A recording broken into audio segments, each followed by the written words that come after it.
বন্ধুরা দেখতে পাচ্ছ আজকে আমাদের পটল চিংড়ি হচ্ছে বাড়িতে। আর আমার জন্য আলাদা ঝোল হয়েছে, কেননা এইসবগুলো আমি খাই না, আমার শরীর খারাপ। তো দেখুন, এই যে পটল চিংড়ি হচ্ছে,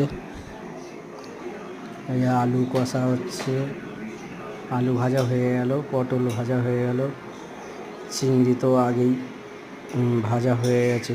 এই যে পেঁয়াজ মশলা হচ্ছে, পেঁয়াজ আলু সব একসঙ্গে দিয়ে মশলা কষছে আমার ওয়াইফ।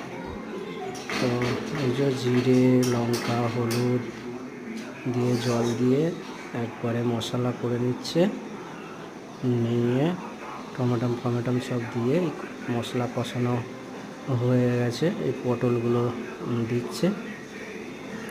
তো দেখুন আপনারা আপনাদের